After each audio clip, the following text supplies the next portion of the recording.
2 जूनच्या GR नंतरही OBC safe. ओबीसींच्या आरक्षणाला धक्का नाही. मराठवाड्यात महिन्याभरात केवळ 73 अर्ज. महिन्याभरात केवळ 27 जणांचा अर्ज मंजूर. 2 जूनला सरकारनं हैदराबाद गॅझेट लागू करण्यासाठी खास GR काढला. त्यानंतर मराठ्यांच्या आरक्षण लढाईतला सगळ्यात मोठा विजय झाल्याचा दावा आंदोलकांकडून करण्यात आला. तर ओबीसी नेत्यांनी ओबीसी आरक्षण संपल्याची हळी दिली. त्यामुळे महाराष्ट्रात एक मोठा संभ्रम निर्माण झाला.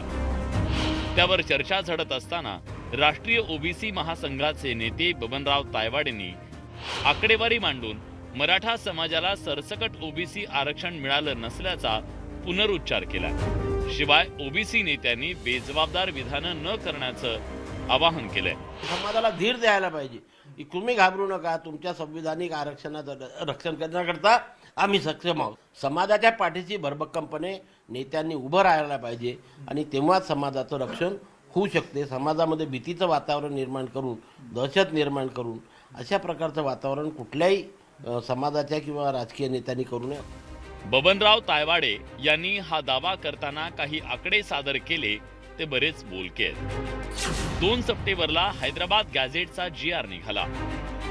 महिन्याभरात मराठवाड्यात 73 अर्ज आले. महिन्याभरात 27 जणांचेच अर्ज मंजूर झाले. ज्यांच्या नोंदी त्यांनाच कुणबी प्रमाणपत्र मिळतंय.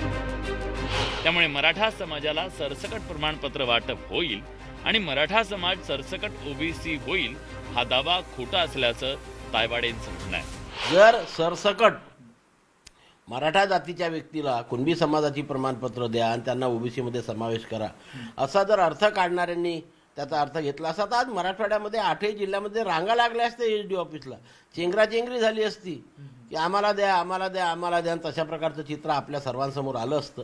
पण कुठेही असल्या प्रकारची काही मागणी नाही, चेंगराचेंगरी नाही, गर्दी नाही, काही नाही. हैदराबाद गॅझेटियर GR मुळे ओबीसी समाजाचं नुकसान झाल्याच्या दाव्यावर ओबीसी आंदोलक ठाम आहेत. मराठा समाजाचा ऐतिहासिक विजय म्हणत मराठा आंदोलकांनी गुलाल उधळला तर ओबीसी आंदोलकांनी या मुद्द्यावरून रान पेटवलं.